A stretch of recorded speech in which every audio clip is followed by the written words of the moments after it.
04.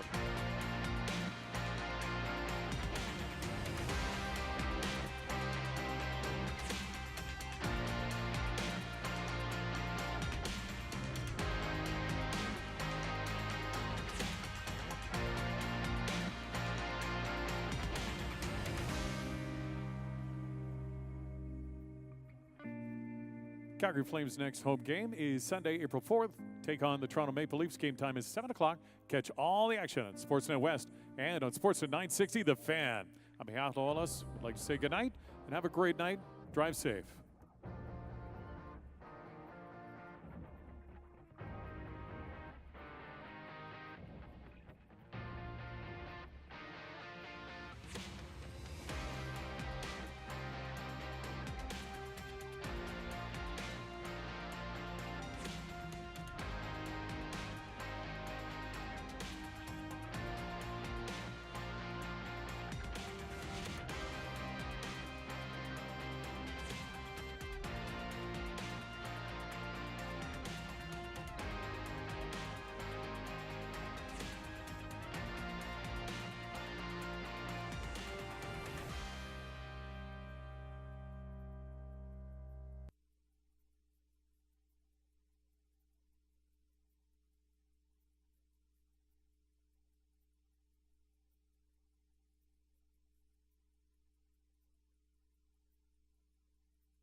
Winning Motor Trend Truck of the Year 3 times in a row?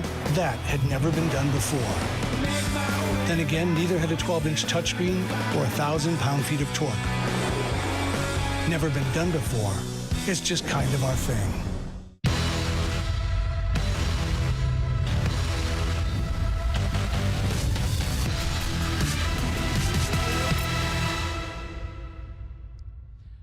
Flames Postgame Live is on the air, brought to you by Ram Truck, winner of Motor Trend Truck of the Year for the 3rd year in a row. It is Brendan back here on the Flames TV desk, and it is a Winnipeg Jets victory, 5-1 the final here tonight, and they take the rubber match of this 3-game series.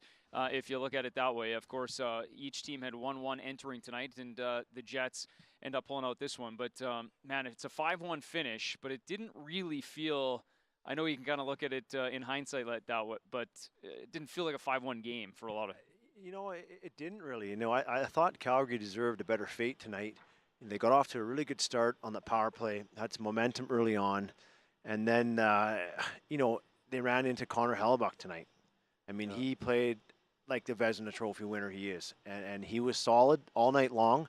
It seems like right now Calgary needs 10 great chances to score, and teams are playing need 1 or 2, and it's in the back of the net. Yeah, Winnipeg didn't need as many, for sure. Well, let's take a look at the highlights from tonight, and it starts off great, as you talk about, you know, just the perfect kind of start for Calgary. You draw a penalty early, and then you go to work, and some nice passing here to finish this one off on a beautiful finish by Elias.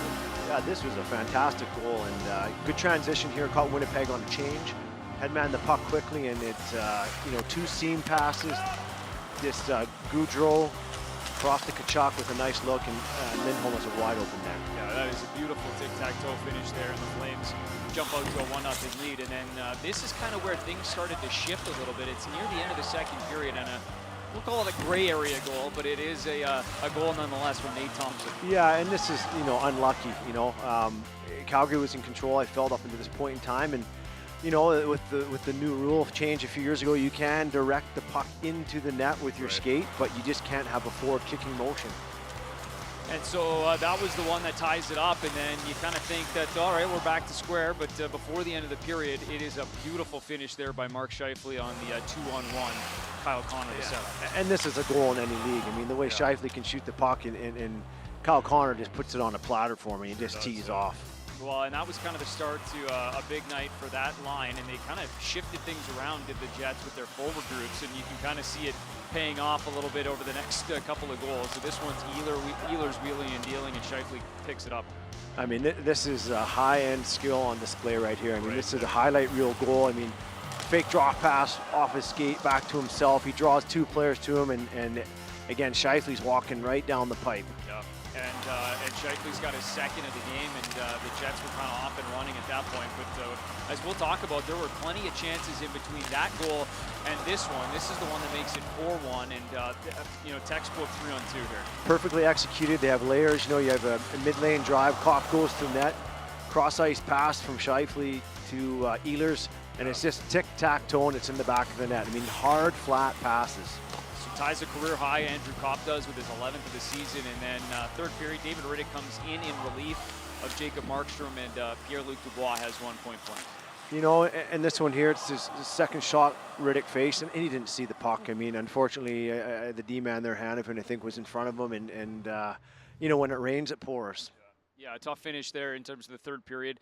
Let's go right to our first guest of the post-game show, Joachim Nordstrom, joining us now. And you know, maybe we'll just pick up, you know, kind of as we're talking about just the start to this hockey game. And looked like you guys had, you know, kind of a myriad of opportunities in the first. Obviously, get that early one, but what happened after that? Yeah, it's tough to say. I don't think we were good enough on the forecheck. You know, we keep losing 3-4 guys up ice, and you know, against a highly skilled offensive team that's good on the rush, like the Jets. You know, they're going to capitalize on those chances, and you know, I thought we left our goalies out to dry, so we got to clean that up. Is that pushing for offense a little bit too, and especially when you end up trailing a little bit, just trying to, you know, generate a little something in the offensive zone? Yeah, I guess so, but you know, yeah, if you lose by 1 or 2, I guess it doesn't matter, but you know, you still want to stick to your details, and you know, we have those details and the system that we have because we believe in it, and because it works. So you know, we can't get away from our system. What did you guys make of obviously the unfortunate goal that ends up tying this game up at 1 early, kind of a, you know, gray area kick in or redirect with the skate, and just the response after that? Yeah, I mean, it is what it is. We gotta trust the referees, and then trust the video judges that they're gonna make the right call. You know, you can't hang your head because they score 1 goal. You know, got to respond to it a little bit better. Thanks, man. Appreciate the time. Thanks. There's Joachim Nordstrom joining us, and we'll also have Brett Richie, it sounds like, joining us here shortly in the post-game show. And, you know, I guess we'll kind of, you know, talk about that goal a little bit later, and we'll get to it. But just as far as the chances, when you have looks like that early on in a game and you aren't able to find them, does it get a little bit more frustrating as the game goes on, or do you start to grip it a little bit more? Do you sense that? Yeah, like it kind of goes both ways. Like when you score early like the Flames did, that usually energizes you, right? Sure. Especially, you know, a goal on the power play like that, the offensive guys are getting touches, and usually it's like, okay, here we go. You know, you're feeling good. But again, I mean, they had some grade A chances early on and some good looks, and Hellebuyck was on his game tonight. I mean, and when you have those good chances and the puck isn't going in the net, then frustration creeps in.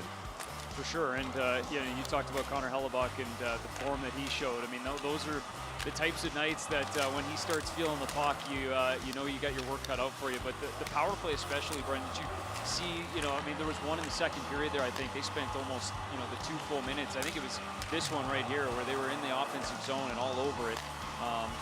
Just weren't able to find the back of the net. Yeah, and they tried that kind of slap pass to the back door twice there. I believe it was to Tkachuk, and 2 big saves.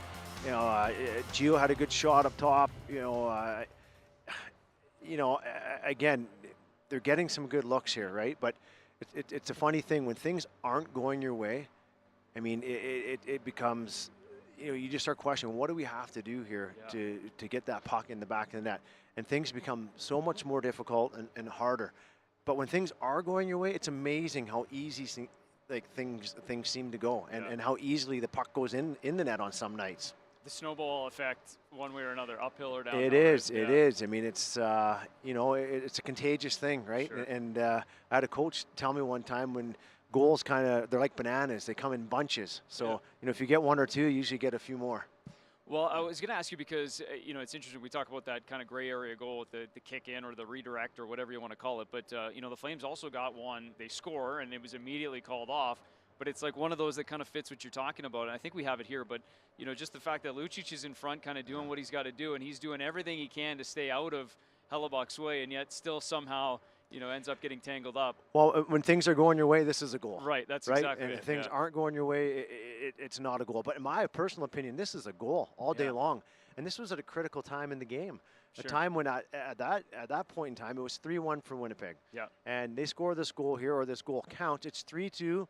You have momentum. You feel good. You're right in it. Like, Lucic gets cross-checked in or pushed from behind into the crease. He's making his way out. And Hellebuyck actually puts his stick in between his legs, and he's outside of the crease. So I think this one was instigated by the goaltender, but he did a good job of selling it by falling back in his net. 100%. And as soon as the stick goes away, it kind of looks almost instantaneously guilty. But, you know, you can see, you're right. I mean, he's standing outside the blue paint. Then here's the cross-check from Forbort to kind of put him in. But look how hard he's trying. He's out of the blue paint already. Yeah. That's a tough one. And I believe, so they had already used their challenge on the kick-in earlier and obviously lost that challenge. So then, you know, they don't have another one to go back to after that. They don't have another one. But, you know, because they went in the net, all goals are reviewed. Sure. But if they did have their challenge, even if they said that was no goal, they could have challenged that no goal to have another look, right?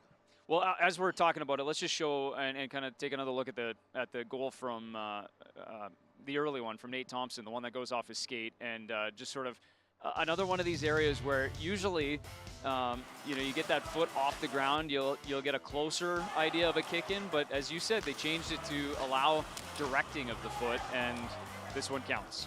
Yeah, and the rule has been changed here, like we mentioned a couple years ago. But, you know, you're allowed to direct the puck into the net with your skate, which you couldn't do in the past. But as long as you don't have an actual kicking motion. Here, I think he's just kind of moving towards the net. He opens up his skate.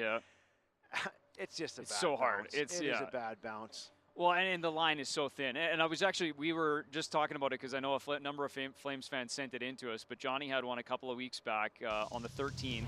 And this is one that wasn't allowed. It was called off, but it's kind of similar in that, you know, he kind of opens it up. But this one might have had, you can actually kind of see a little bit more forward motion there, I suppose. But, man, you can just see how fine that line is. It is a fine line. You're right, and I mean that's why they say it's a game of inches at times, and even less than that at times. But a skate blade. It's a game of the width of a skate blade at times. You're right. Fair enough. Well, so I mean, either way, we're more just kind of giving Flames fans an idea of what it looks like one way or another. Nate Thompson gets one, Johnny Gaudreau doesn't. Maybe let's just talk for a second. Okay, well we'll hold that for a second, but let's welcome in Brett Richie. And Brett, I guess we were just talking about a game that really didn't feel 4-1 after 40 minutes. Just the number of chances that went both ways. What was your takeaway from this one? I mean, I guess you could say that after, half the game, but I think, they scored one or two and we sort of, just sort of stopped checking, like we've been doing in previous games. And, we're not a team that can trade chances with some of these really high offensive teams in this division. So I think, a lot of nights if we're going to want to trade chances like that, it's not going to work in our favor, and we got to try and limit them and just check hard and, make life miserable. I don't think we did a good enough job.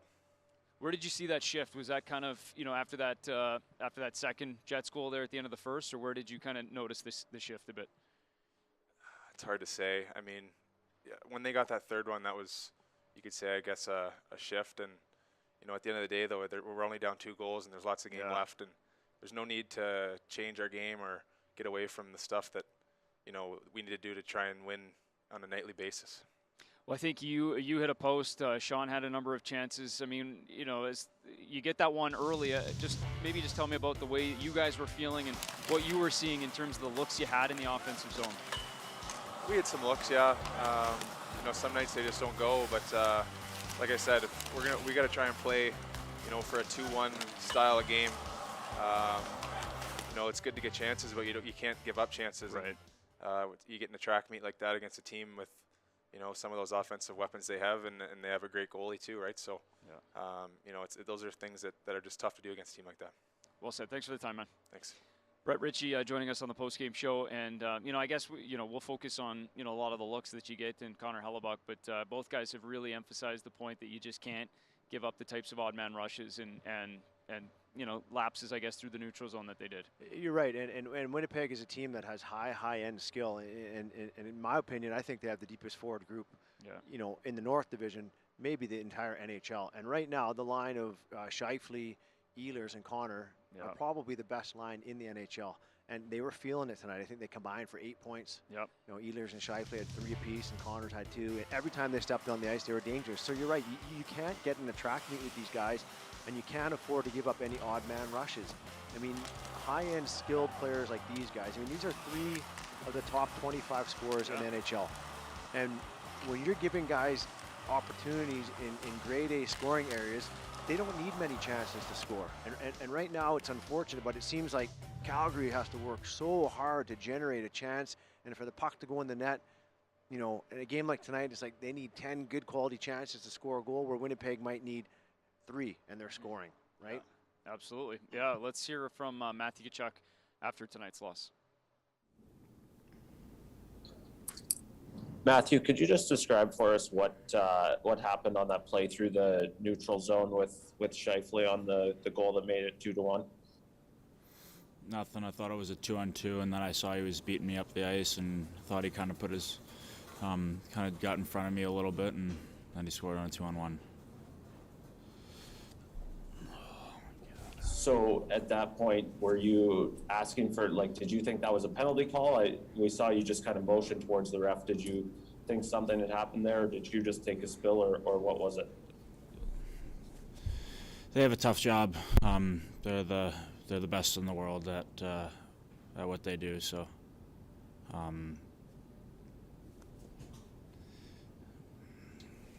Okay, we'll go to Salam next. Matthew, I'm just wondering how you sort of manufacture emotion when you're down a few goals, what the mood is like on the bench, and how you try to find that gear to get yourselves back into a game like this? No, we don't do a very good job of dealing with adversity.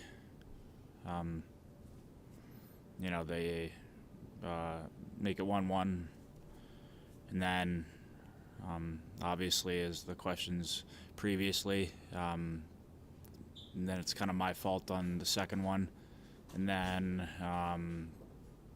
we let that trickle into the second, and then I made a bad play again on their fourth goal, and we're just not doing a good job of dealing with adversity. So I'll take responsibility for those two.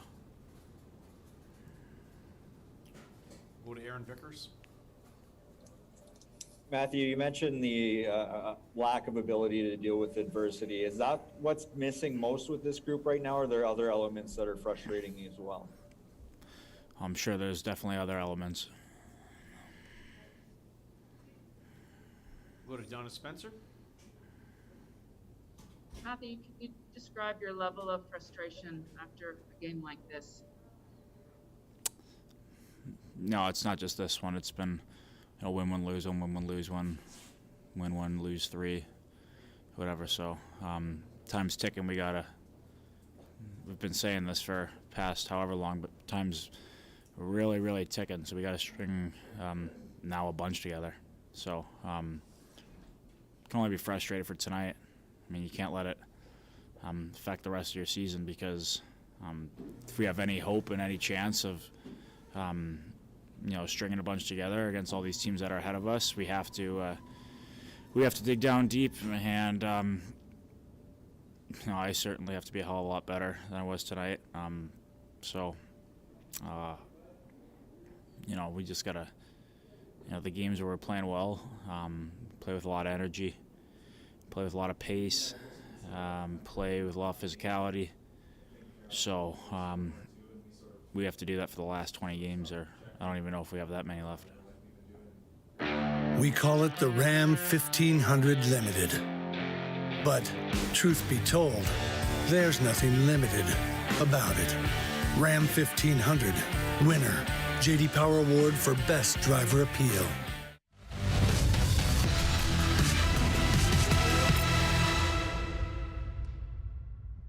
Flames postgame live brought to you by Ram Truck. Brendan Morrison, Brendan Parker, and 5-1 Jets victory here. I think we have somebody else at the podium joining us here shortly. We just heard from Matthew Tkachuk, and obviously he didn't seem overly impressed with what's happening right now with the Calgary Flames, and understandably so after a difficult loss. But let's hear from the head coach of the Calgary Flames, Daryl Sutter. Hi, Daryl. Just overall, from your vantage point, what went wrong for your team tonight in this game? I thought we had a good start. Obviously, we scored the power play goal early. Thought there was a little bit of sag in our game with the Thompson goal. The review from the league called it a goal, and I thought there was a little bit of sag. And then I think on the next goal, we lost Scheifele clearly on the back check. And then I think when they switched lines around, putting Scheifele with the two speed guys with Ehlers and either Kopp or Connor, I thought those three guys took the game over, and late in the first and early in the second, and we didn't handle those guys very well. On the Thompson goal, the reviewed goal, Which what goal? was your The Thompson goal, Yeah. the kicking motion goal. What was your read on the play? Well, it's a kicking motion, so obviously, that's there's no review or no referees call on that. That comes straight from the league, that decision. So they obviously didn't see it as a distinct kicking motion. Matthew was just on, and he had mentioned that this team lacks the ability to deal with a little bit of adversity. Is that the biggest thing plaguing your team right now? I thought tonight it certainly was, and that falls on those players like that have to take a little bit more charge. I think that if you look to those, you could probably say that we probably outchanced them, but their top players had the better chances 5-5 than our better players, and they sealed the deal. Go to Sullum next. Hey, Daryl, what went into the decision to pull Jacob Markstrom at the end of the second period? Well, I probably would have made my decision with about 10 minutes left in the second period. So it's basically getting David some time to get ready between periods. No further questions at this time. Thanks very much, Daryl. Peter. There you see some thoughts from head coach Daryl Sutter. He saw kicking motion, I believe he said there, and league didn't see it that way. But I mean, we can go back and forth over and over on that one as we kind of have throughout this show, and it's not going to change anything now. No, it's a judgment call, Judgment right? call. It's, yeah, like we said, when things are going well, you win that judgment. When they're not going well, you're not gonna be on the favorable side. Yeah, without a doubt. And I mean, it was kind of obvious as he pointed out. I mean, it just really stood out when Winnipeg changed their lines around and just how good those players became. Well, I mean, they're good players in the early part, but just how dominant they became, I suppose. Yeah, and they have that luxury of they kind of interchange at times Scheifele and Dubois in between. Flip their centers. Ehlers, yeah, they flip their centers. Ehlers and Connor and Stastny and Wheeler. Yep. And they kind of spot Kopp in there as well.